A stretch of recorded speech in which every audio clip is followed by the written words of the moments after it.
Conakry, 29 octobre 2018, au sommaire de cette édition, une nouvelle société minière dans la préfecture de Dofa, Chalco Guinée Compagnie, va employer plus de 600 personnes. C'est le premier ministre en chef du gouvernement qui a lancé les travaux de construction des infrastructures industrielles de Chalco à Bofa. Comment prévenir et lutter efficacement contre les AVC? La question a fait l'objet de débats ce lundi au Palais du Peuple à Conakry. C'est à la faveur de la journée mondiale de lutte contre les AVC.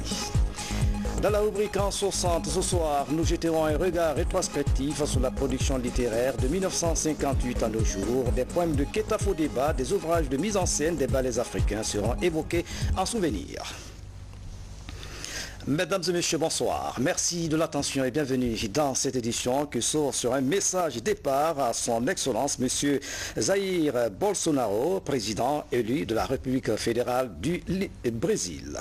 Brasilia, Excellence, à l'occasion de votre élection à la magistrature suprême de votre pays, j'ai l'immense plaisir de vous adresser les vives et chaleureuses félicitations du peuple de Guinée, de son gouvernement, auquel je joins les miennes propres.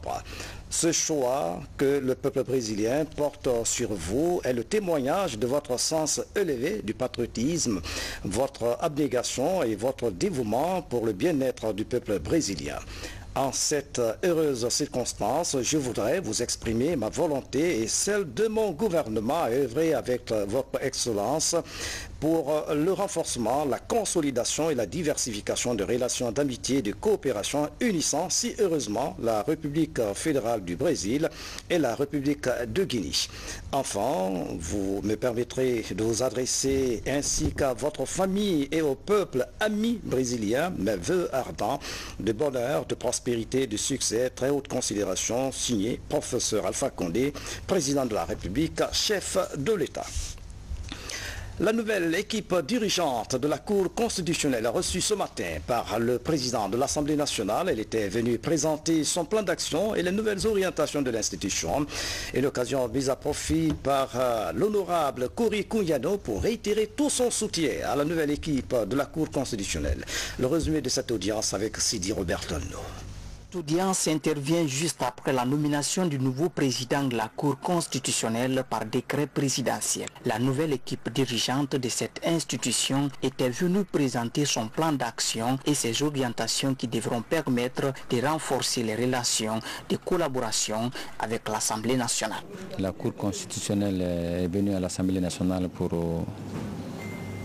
tendre la main à cette noble institution, pour qu'ensemble on se donne la main, afin que les lois votées à l'Assemblée nationale, qui doivent être promulguées par le chef de l'État, après le brevet de constitutionnalité de la Cour constitutionnelle, puissent se faire dans la collaboration entre l'Assemblée nationale et la Cour constitutionnelle, que ces lois ne souffrent d'aucune difficulté. Il est projeté dans ce plan d'action le renforcement du système de communication de l'institution. S'y ajoute la revue de l'organigramme de l'institution, une manière de corriger les manquements dans l'exécution de la mission régalienne de la Cour constitutionnelle. Le président de l'Assemblée nationale, satisfait de la démarche, a rassuré en ces termes. Nous sommes d'avance convaincus qu'avec la nouvelle équipe, les choses vont bien se passer. Et la collaboration va être franche mais fructueuse.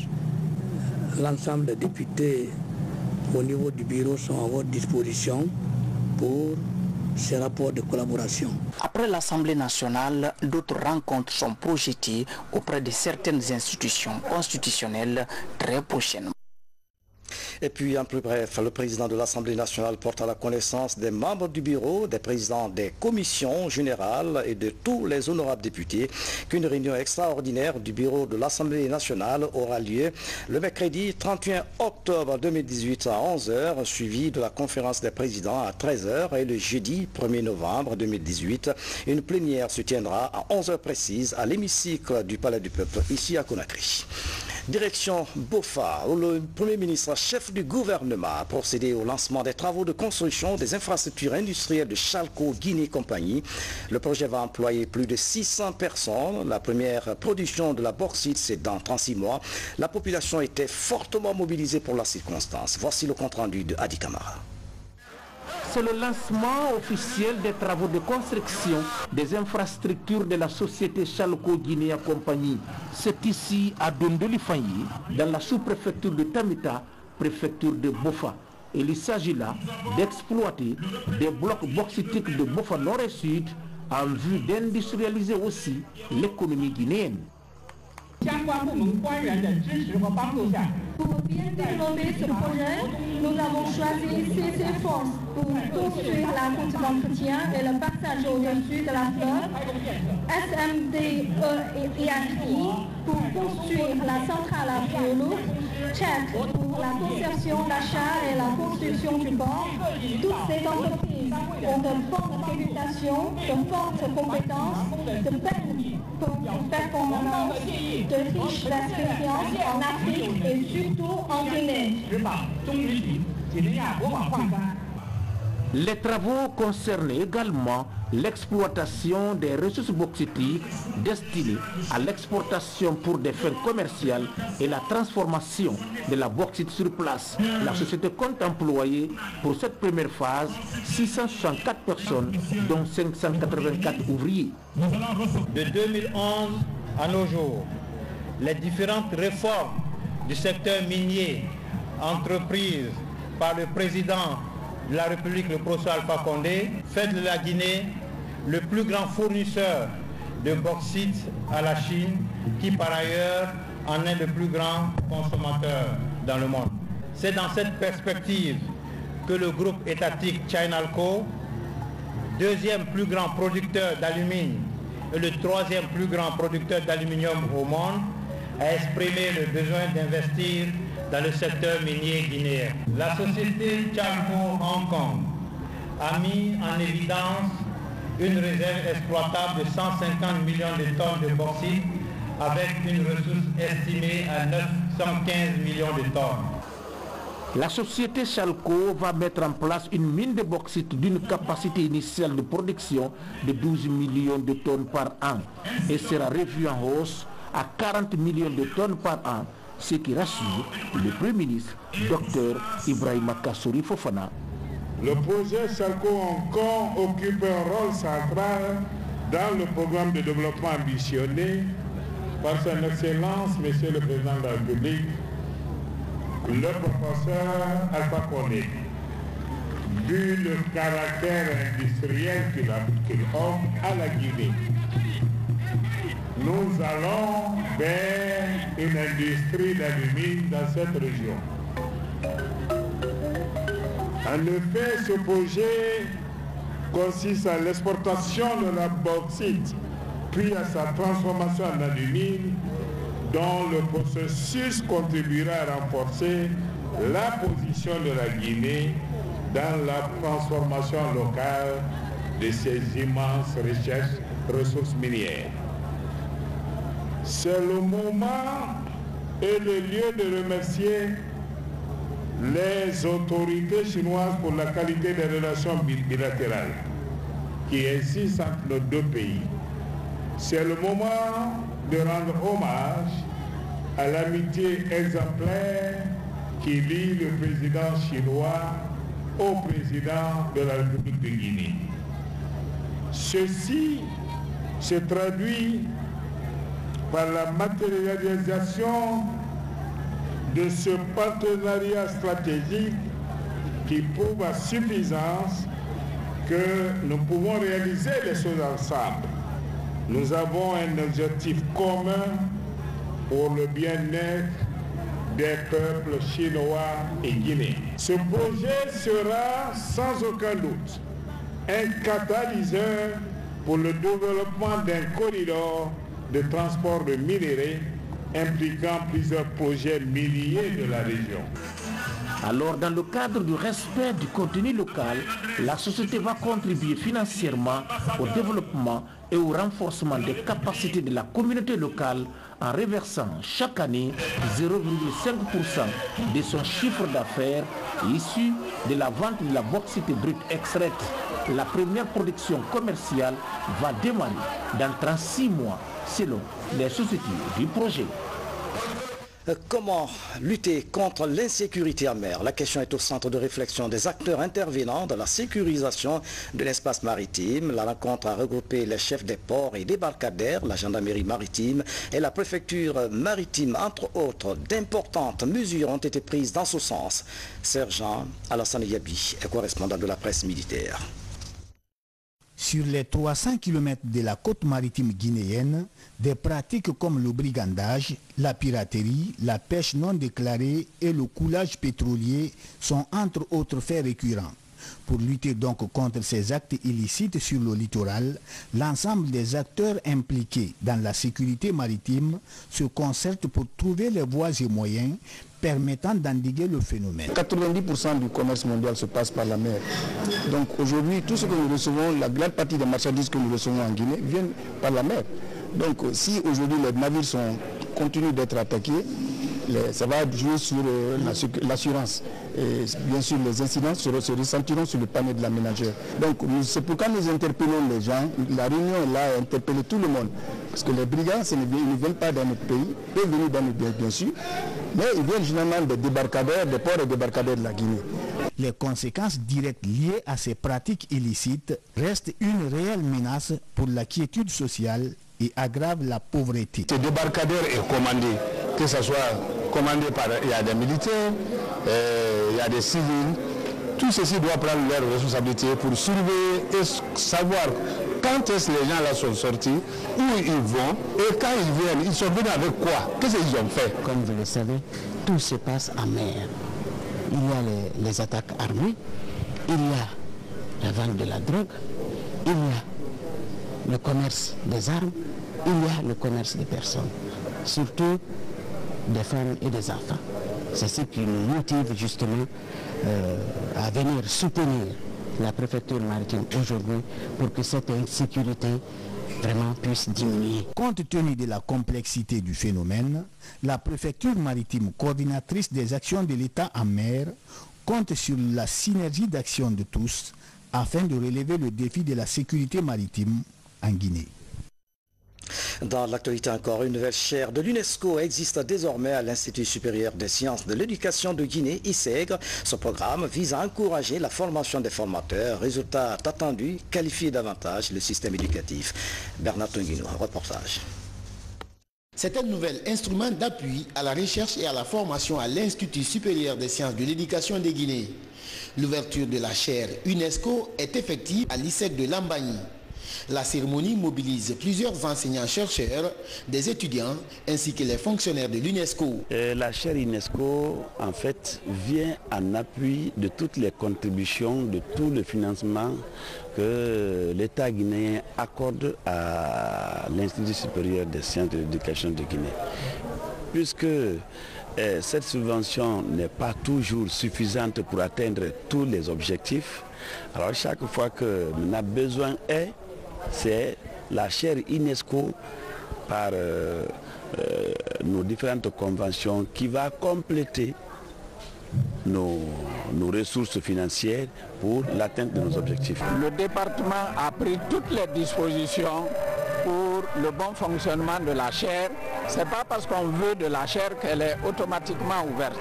Il y a une démarche à suivre jusqu'à UNESCO Paris pour avoir l'agrément ou l'aval de la direction générale de l'UNESCO. Nous avons mené toutes les enquêtes et nous avons trouvé que l'ISEG a les potentialités pour encadrer la chaire. À l'ISEG, la nouvelle chaire UNESCO va fonctionner sous la thématique recherche en éducation et la formation des formateurs. L'objectif est de renforcer les capacités opérationnelles des enseignants-chercheurs à travers plusieurs domaines de compétences de l'UNESCO. Pour la République de Guinée, c'est la 8e chaire UNESCO. Une chaire UNESCO comprend deux volets. Volet recherche, à travers le jumelage et les relations interuniversitaires. Mais il y a une autre particularité, c'est qu'avec les chaires UNESCO, les enseignants peuvent faire c'est une source de revenus aussi. Ils peuvent faire les grands contrats sur les grands défis. Le programme de chaire de l'UNESCO a été mis en place en 1992. Il vise à faire avancer la recherche et la formation, notamment dans les pays en voie de développement. L'actualité toujours des fournitures scolaires pour l'école primaire de l'île de Kassa, un geste du Lions Club International District 403 à An. Les bénéficiaires témoignent de leur reconnaissance aux donateurs. Lancé Camille Soko a suivi la remise. Ce don de fournitures scolaires est le couronnement d'un partenariat démarré il y a 3 ans entre l'école primaire de Kassa et le Lions Club International de Guinée. En cette journée, les clés d'un établissement complètement peint aux couleurs des Lions Club sont remises aux autorités de la localité. Une première pour cette école primaire créée depuis 1938. Je suis très content. Je parle ici au nom des parents d'élèves et les 693 élèves. Nous sommes tous contents. Ça dansait dans la cour aujourd'hui. Parce que l'école n'a jamais été comme ça. La physionomie que vous voyez comme ça. Le Lions Club promet désormais d'apporter chaque année des fournitures aux écoles des îles de l'Os. Des actions qui font partie de son engagement pour une éducation de qualité pour tous. Cela s'inscrit dans le cadre de l'activité, du calendrier de l'activité imposée par le Lions Club International. Ce consiste que chaque club doit faire quelque chose avec un thème bien précis et par mois. C'est pourquoi nous avons décidé cette fois-ci de faire, non seulement à l'occasion de l'ouverture des classes, de posséder ce don, venir en aide aux élèves de cette école primaire. Avec plus de 600 élèves, l'école primaire de Kassa se trouve confrontée aujourd'hui à un manque de salles de classe. Les autorités sollicitent l'aide du gouvernement pour l'extension de l'établissement afin de permettre à chaque enfant de pouvoir aller en classe. Je vous le disais en titre, célébration ce lundi en Guinée de la journée mondiale de lutte contre les accidents vasculaires cérébraux. L'événement a réuni au Palais du Peuple acteurs évoluant en santé, personnes victimes des AVC. Les participants ont échangé sur les causes et les moyens de prévention de ces accidents. L'initiative est du service neurologie de l'hôpital Niasdine en partenariat avec la RTG Coloma et l'ONG catholique Relief Service. Ça, Amaratono fait le point. En 2017, 30% des décès au CHU Ignasdine sont liés aux accidents vasculaires cérébraux selon les données de cet hôpital. La pathologie constitue également la première cause du handicap moteur et des troubles mentaux chez l'adulte. À l'occasion de la célébration de la Journée mondiale des AVC, spécialistes de santé et victimes partagent leur expérience sur les causes et les moyens de prévention. C'est la seconde cause de mortalité dans le monde, c'est la première cause de décès à l'hôpital Ignasdine. C'est la première cause d'hospitalisation dans notre service et c'est responsable de 30,8% des décès à Ignasdine. Donc il faut en parler pour ne pas laisser les gens être handicapés ou mourir d'AVC banalement. En plus des conseils des neurologues guinéens et étrangers, des médicaments sont gratuitement distribués aux malades munis d'ordonnances médicales. Le geste est d'un laboratoire allemand.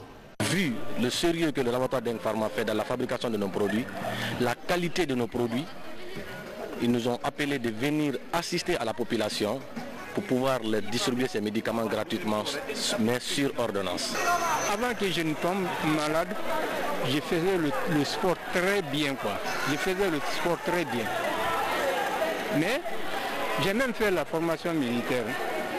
C'est après ça que je suis tombé malade. Cette célébration est une première en Guinée.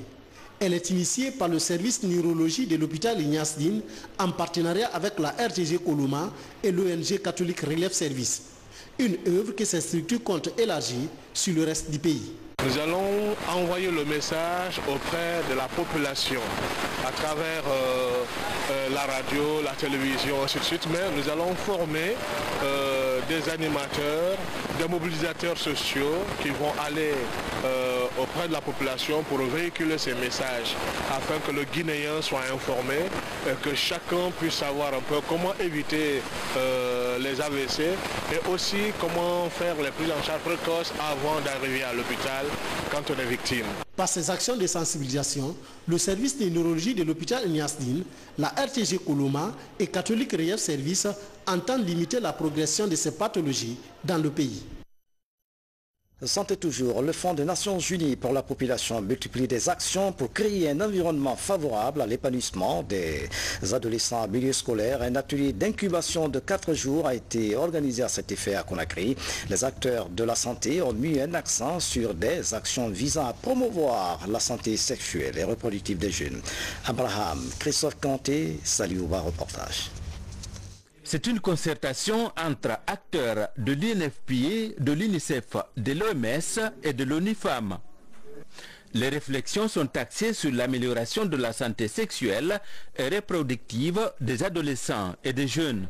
L'initiative est du Fonds des Nations Unies pour la population. Cet engagement vraiment nous permettra ici, au cours de cet atelier, de mener des réflexions très profondes afin d'avoir un catalogue d'actions qui nous permettra d'avoir une programmation technique et financière au cours des prochaines années afin de changer vraiment les indicateurs en matière de santé des adolescents et des jeunes pour que le potentiel des jeunes soit accompli et surtout le potentiel des jeunes filles. Cette assise de 4 jours devra permettre à ces acteurs de la santé reproductive d'élaborer un plan de travail visant à renforcer leurs actions. Une démarche appuyée par le fonds français Muskoka en Guinée. C'est un atelier qui regroupe aujourd'hui l'ensemble des partenaires, tant sur le plan national que dans le cadre de l'accompagnement des partenaires techniques et financiers, pour qu'une action commune soit mise en place, un cadre de riposte commun soit mis en place pour vraiment assurer aux jeunes adolescents et même aux femmes une santé soutenue par des programmes. Dans ce combat en faveur de la santé reproductive des femmes, des jeunes et des enfants, l'État bénéficie de l'accompagnement du Fonds des Nations Unies pour la population. Cette rencontre marque un nouveau départ dans la lutte pour la promotion de la santé reproductive à la base. Les conclusions de ces concertations devront servir de guide pour les professionnels de la santé reproductive dans le pays. Et puis se communiquer avant de poursuivre cette édition. Le ministre de l'Industrie et des Petites et Moyennes Entreprises convie les présidents des patronats, le président de la Chambre nationale d'agriculture, tous les directeurs des entreprises industrielles, les dirigeants des PMI, PME du secteur informel, l'association professionnelle des banques et assurances et le secrétaire général de la Chambre du commerce, d'industrie et d'artisanat du Guinée à une réunion de travail et d'échange le mardi 30 octobre 2018 à 14 h à l'hôtel Kaloum. Cette rencontre est placée sous la présidence de M. le Premier ministre chef du gouvernement. Compte tenu de l'importance des questions inscrites à l'ordre du jour, la présence de tous les invités est vivement souhaitée. Le ministre de l'Industrie et des PME, Thibou Camara, conseiller spécial de M. le Président de la République. La promotion de l'entrepreneuriat féminin au centre des préoccupations de la jeune Chambre internationale de Conakry Excellence. Un concours est organisé à l'intention des femmes porteuses d'idées d'entreprise. Cette compétition vise à cultiver l'esprit d'entreprise afin de lutter contre le chômage et la précarité. Mariam Camara, Omotouré. Elles sont au nombre de 200 jeunes femmes sélectionnées au concours national de l'entrepreneuriat féminin. La deuxième phase de la compétition porte sur la présentation du projet à travers un panel. C'est la Jeune Chambre internationale qui a lancé une formation sur l'entrepreneuriat féminin. Et il y a des jeunes filles qui ont été sélectionnées. J'avoue qu'elles sont nombreuses. Et là, je suis très satisfaite parce que ça s'inscrit dans le cadre de la politique vraiment de promotion de la femme. Promouvoir et accompagner l'entrepreneuriat féminin est bien l'objectif que se fixent les organisateurs du projet. Un canevas est établi pour mener à bien le concours. Si nous voulons faire développer notre pays, si nous voulons la prospérité, si nous voulons l'autonomisation des femmes, le meilleur chemin pour nous, c'est de l'entrepreneuriat. Ce panel consistait à leur expliquer cela. Ça, c'est en premier lieu. En deuxième lieu, leur expliquer également qu'à la fin de la formation, sur le business plan, sur le business model, sur le pitch, il y aura une autre sélection où nous allons retenir les 10 meilleurs. Au niveau des candidates, l'esprit de compétition prévaut. Pour matérialiser leurs projets d'entreprise, ces jeunes filles et femmes suivent des modules de formation après l'élaboration du business plan. Les lauréates devront bénéficier d'un accompagnement technique et financier de 6 mois. J'ai un projet, c'est un projet d'assainissement puisque je suis environnementaliste. Je veux vraiment œuvrer dans ce domaine. J'ose croire que je peux réussir avec ce projet. Ce concours est à sa première édition. Mais à travers ce projet, la Jeune Chambre internationale entend contribuer à l'effort collectif en faveur de la réinsertion des jeunes filles dans les milieux socio-professionnels du pays. Campagne de sensibilisation des élèves des établissements publics et privés de la commune de Ratoma. L'initiative vient donc d'un religieux qui réside dans le quartier Symphonia. La démarche vise à encourager la reprise effective des cours. C'est le premier élément de l'actualité nationale. En bref, en image signé ce soir par Moussa Bangoa. C'est une campagne de sensibilisation qui vise essentiellement les élèves des différents établissements de Conakry. Elle est initiée par un religieux. L'objectif est d'inciter les élèves à reprendre massivement les cours dans le calme et la sérénité au niveau des écoles publiques et privées de la capitale. Le collège de Symphonia est la première étape de cette campagne de sensibilisation citoyenne. Cette campagne de sensibilisation nous a conduits dans les concessions, dans les marchés, dans les écoles, dans les lieux publics.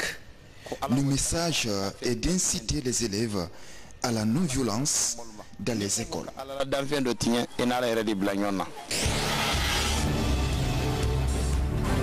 À Zérékouré, présentation du rapport provisoire de l'élaboration des critères de sélection des bénéficiaires du programme d'appui à la réforme du secteur de sécurité dans sa phase 3 de réintégration socio-économique, piloté par l'Union européenne à travers le Bureau des Nations Unies pour les services d'appui au projet.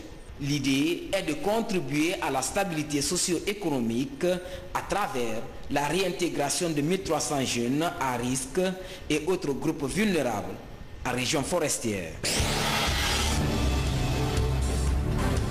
C'est la toute première réunion après sa nomination à la tête de la Ligue guinéenne de football professionnel. Général Mathurin Bangoura échange avec les présidents des clubs afin de projeter le redémarrage du championnat national de Ligue 1 et 2 et le paiement de la subvention. D'autres sujets comme la construction des infrastructures sportives à l'intérieur du pays ont été aussi évoqués. C'est parti pour la découverte de l'artisanat africain au Burkina Faso. Le Salon international de Ouagadougou mobilise 25 pays africains, dont la Guinée. Plusieurs artisans vont exposer leurs œuvres à cette 15e édition. Reportage Maroufouba, Ansman Toumani Kamara. C'est le plus grand salon mondial dédié à la promotion de l'artisanat africain. Le Salon international de l'artisanat de Ouagadougou a ouvert ses portes aux artisans venus de tous les pays du continent. À cette 15e édition du CIAO, le drapeau guinéen flotte au niveau des grands pavillons d'exposition. Dans ces pavillons, les artisans guinéens montrent leur créativité et les produits fabriqués en Guinée. Les tissus Kindeli, l'épis et forêts sacrées sont exposés et attirent de nombreux visiteurs du CIAO. Chaque année, nous participons à cet événement international sur l'artisanat. Cette année, nous sommes venus avec le tissu que nous, les femmes guinéennes, fabriquons au pays. Nous dirons que le salon a bien débuté. Par la grâce de Dieu, nous comptons valoriser le textile guinéen à cet événement. Et nous sommes fiers aujourd'hui d'être présents. La Guinée est présente par la plus belle manière. L'innovation que nous avons apportée, nous participons au concours de créativité et le concours de stand pays. Nous sommes venus avec des artisans et artisanes avec des produits du terroir et très bien représentés. Et à cela, nous ajoutons cette année l'art culinaire guinéen. À ce salon international de l'artisanat de Ouagadougou, 500 stands d'exposition sont installés et plus de 350 000 visiteurs venus de tous les horizons sont déjà dans la capitale burkinabé. Et puis ce communiqué du ministère de la Défense nationale. Le ministre d'État chargé des affaires présidentielles, ministre de la Défense nationale, a le regret d'annoncer le décès de Mme Traoré, née Saran Kourma, épouse du général de corps d'armée Namouri Traoré, chef d'état-major général des armées. Décès survenu le jeudi 25 octobre 2018 à Tunis. En cette douloureuse circonstance, le ministre d'État chargé des affaires présidentielles, ministre de la Défense nationale, au nom de son Excellence, Monsieur le Président de la République, chef de l'État, adresse ses condoléances les plus attristées à la famille éplorée, à Monsieur le chef d'état-major général des armées, à l'ensemble des forces de défense et de sécurité. Il informe par la même occasion que la levée du corps aura lieu le vendredi 2 novembre 2018 à 10 h à l'hôpital national de l'Amitié sino-guinéen. L'enterrement aura lieu le même jour au cimetière de Cameroun après la prière de 13h30 à la mosquée Kébéa, suivi du sacrifice en l'honneur de l'illustre disparu à la maison mortuaire à Sanoya. Que l'âme de la défunte repose en paix. Amen. Conakry, le 29 octobre 2018, le ministre d'État, Dr Mohamed Yani. Dans la rubrique En 60, en 2017, Conakry était la capitale mondiale du livre, un événement qui a mobilisé des écrivains venus de par le monde. Ce soir, nous jetons un regard rétrospectif sur la littérature guinéenne, écrite expression française, les poèmes de Keita Fodeba, des ouvrages mis en scène par des ballets africains et les plus récentes publications seront évoquées en souvenir. Yamo Kaba revient sur le temps fort de l'écriture en Guinée. Regardez.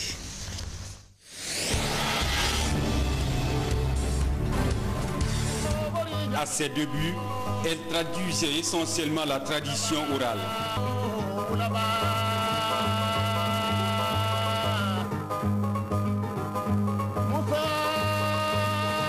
Dès les années 50, les classiques actuels de la littérature guinéenne, Fodeba Keita, Mohamed Ali Faltouré, Djibril Tamsir Niane, William Sassine, Kamara Lay pour ne citer que, ont commencé à se faire entendre. En 1953, Kamara Lay publie son célèbre roman « L'enfant noir ». À l'image de cet ouvrage, les romanciers de la première génération mettent en scène et racontent de l'intérieur la vie dans les sociétés guinéennes. C'est le début du réveil littéraire. Sous la colonisation, elle a commencé en 1950 avec Fodeba Keita, notamment par la publication de poèmes africains. Le maître d'école est suivi de Minuit en 1952. Alors, on ne peut pas passer sous silence également que sous cette colonisation, Kamara Lay a publié L'Enfant Noir en 1953 et en 1954, il a publié également Le Regard du Roi. Alors, sans oublier aussi Lagune de Néné Khali Kondeto. Ces écrivains, à travers leurs œuvres, ils sont inscrits dans le vaste mouvement de revendication des valeurs culturelles africaines en général et guinéennes en particulier. Ce sont des œuvres souvent qui s'inspirent de nos contes, de nos légendes, de nos mythes, de nos chants, de nos danses. À la veille de l'indépendance, quelques auteurs continuent à publier des récits, légendes et des écrits ethnographiques dans les revues. Mais cette littérature sera profondément noyée par le militantisme pour la liberté. L'indépendance acquise en 1958 a permis également à certains auteurs de publier, de regarder l'histoire, puisqu'ils en sont témoins, et de dire quelque chose à propos. C'est par exemple le cas d'Émile Cissé en 1958 qui a publié Faralako ou roman d'un petit village africain à l'époque, et lorsque l'œuvre a été rééditée par l'Harmattan guinéen, le village africain a été remplacé par le village guinéen, parce que Faralako c'est dans Mandiana, c'est en Guinée. Et une année après, en 1959, le même auteur a publié Assiatou de septembre. Alors, dans ses œuvres, il décrit les péripéties de notre indépendance avec un ton souvent nationaliste. Alors, Djibril Tamsir Niane va lui emboîter le pas en publiant l'épopée Mandeng, Sundiata ou l'épopée Mandeng en 1960 et en 1961 vers la liberté de Mamadou Réautra Traoré. Ces œuvres également s'inspirent de notre réalité. Ce sont des œuvres qui ont développé des thématiques telles que le retour au pays natal, les péripéties de notre indépendance et la réhabilitation des grandes figures légendaires africaines. À l'indépendance, la littérature guinéenne met en exergue l'exigence de modernité dans le combat pour le progrès du continent. Riche de sa production exubérante et de l'extraordinaire diversité des sensibilités qui l'animent, la littérature prend un tournant politique. Son univers est marqué de traditions et de combats pour l'émancipation. Les écrits à relais nationalistes et anticolonialistes s'adressent à un public européen. Après le 3 avril 1984, un autre groupe d'écrivains se libère. Cette génération multiculturelle d'auteurs excelle dans la peinture des pratiques du premier régime. Il n'y a pas d'écriture sans la liberté. Nous avons passé les premières années de notre indépendance sans la liberté de parole, sans la liberté d'écrire. C'était un régime extrêmement difficile qui ne permettait pas l'expression des talents. Mais une fois que nous avons retrouvé la liberté dans notre pays, un peu comme des hiéroglyphes, des talents sont nés. Tout le silence qu'il y avait à travers le papier s'est mis à parler. Bien avant cette période, l'écriture féminine a connu ses débuts. Le roman de Sirabalde de l'Abbé, les autobiographies de Kessobari, les livres de Bilkissa Diallo, les ouvrages d'Aïssatou Bari ou encore de Geneb Koumanjo Diallo sont remarquables. Avec le mariage par colis, Binta Anne est entrée dans ce cercle noble d'écrivaines de son temps. Les femmes voulaient pas seulement se valoriser, mais elles cherchaient plutôt à faire connaître nos pays, à pousser aussi nos dirigeants à prendre en considération nos réalités socio-culturelles, à aider ces dirigeants qui sont devenus aujourd'hui différents chefs d'État, d'autres aussi à la retraite et d'autres aussi ne sont plus parmi nous, à aider ces grands messieurs à obtenir cette indépendance pour laquelle aujourd'hui nous sommes là. Quant au mariage par colis, c'est une façon pour moi aussi en tant qu'activiste des droits des enfants, de lutter contre les mariages précoces, les mariages arrangés, les mariages forcés et surtout les violences basées sur les genres. Dans les années 90, la scène littéraire voit émerger les écrivains libres. Passionnés de belles lettres, ils sont jeunes et veulent juste s'exprimer. En 2017, la Guinée abrite un événement littéraire majeur. Conakry est la capitale mondiale du livre. Au cours de cette année, plusieurs séances de dédicaces sont enregistrées par le commissariat général de l'événement. Le défi des auteurs était de publier 1000 titres. Le défi ne sera pas relevé, mais le record de production est établi. Selon un recensement de l'Association des écrivains de Guinée, le pays compte aujourd'hui plus de 200 auteurs, toutes catégories confondues.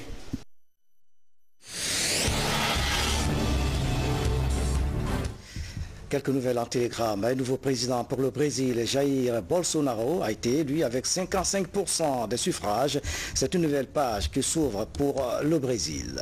Et puis crash d'un Boeing en Indonésie. L'appareil s'est abîmé en mer. Il avait à son bord 189 personnes dans l'équipage. Aucun survivant. C'est la fin de cette édition à tous. Merci de nous avoir suivis. Excellente soirée. Où que vous soyez dans le monde. À demain.